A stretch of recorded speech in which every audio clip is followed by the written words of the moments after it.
அந்த மரவள்ளி கிழங்க பற்றி சொல்லுங்க. மரவள்ளி கிழங்கு தான் இது. அப்புறம் அங்கே கீழே நீங்கள் வைக்கவா இல்லையா? எங்க கீழே நிலப்பரமெல்லாம் விற்கவே இல்லையா கிழங்கு? ஐயா அதெல்லாம் விற்குது. இது நீங்கள் எப்படி விவசாயம் பண்ணுறீங்க? இந்த மரவள்ளி கிழங்கு எங்கெங்கெல்லாம் போகுது? இப்படி தான் பண்ணிட்டு வரலாம் விவசாயம் தான். இல்லை இயற்கை விவசாயம் பண்ணுறீங்களா இல்லை உரம் போட்டு பண்ணுறீங்களா? உரம் போட்டு தான். இங்கே பாருங்க கொஞ்சம் உங்க பாருங்க சொல்லுங்கப்பா. உரம் போட்டு தான் உரம் போட்டு தான் பண்ணுறீங்க. எங்கெங்கே போகுது இது? இது எங்கே ஆத்தூர்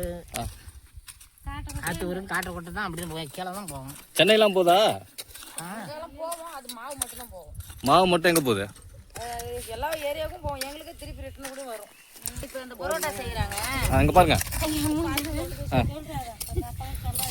எல்லாமே இந்த வாட்டில் கடலாம். அப்புறம் அந்த பரோட்டாவுக்கு இந்த மைதா மாவு ரெடி பண்ணுறது.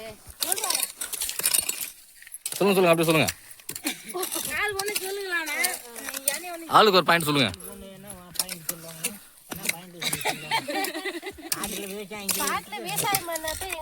அதெல்லாம் அவங்க அதே இதா இருந்தா பேசுறதுக்கு வரங்கண்ணா. அதனால பேச முடியல. என்ன அப்போ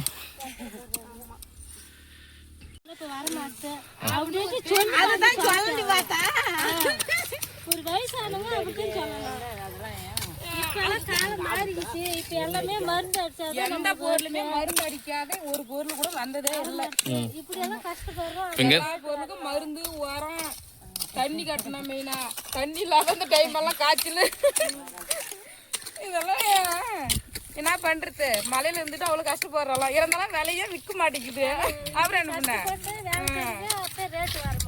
எங்களுக்கு வந்து எவ்வளவு கஷ்டப்பட்டாலும் அது தீர்வே. இந்த வருஷம் வேலை வச்சுன்னா அடுத்த வருஷம் வந்து ஒரு டன்னுக்கு வந்து 2000 3000 கிடைக்கிறது கூட கஷ்டமா இருக்குது.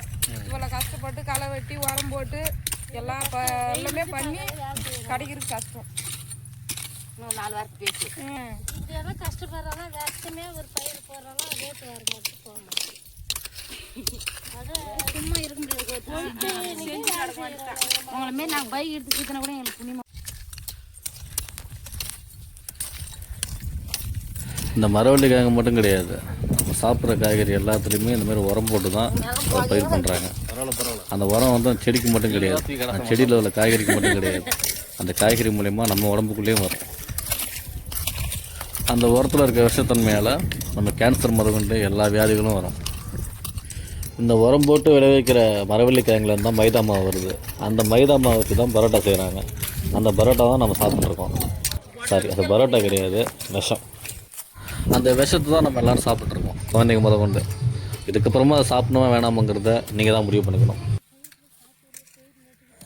உரம் போடாமல் இப்போலாம் இதுதான் வளருதுன்னு சொன்ன அந்த பெரியவருக்கு இந்த உரத்தால் எல்லாருக்கும் கேன்சர் வரும், அது இன்னும் பல நோய்களை உருவாக்குங்கிற அந்த புரிதல் இல்லை. புரிதல் இருக்க நம்மளே என்ன ஆனாலும் ஆகட்டுங்கிற மாதிரி போகிற போக்கில் போயிட்டுருக்கோம். அதுக்காக நம்ம எந்த ஒரு முயற்சியும் பண்ண மாட்டோம். அவர் என்ன பண்ணுவார்? உரம் போடுறோம்பா அப்படி இப்படின்னு பேசு. எல்லாத்துக்குமே தான் மாநில இயற்கை வளர்ந்துச்சு. இப்போ அது மாரி இல்லை. அதுதான் இப்போ சொன்னீங்க.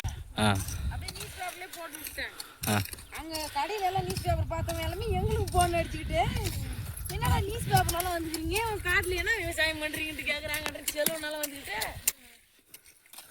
விவசாயிகளும் வருமானத்துக்காக பார்க்காம முடிஞ்ச அளவுக்கு இயற்கை விவசாயத்துக்கு மாறுங்க. எல்லாருக்கும் நஞ்சிலாம் உணவு கொடுங்க.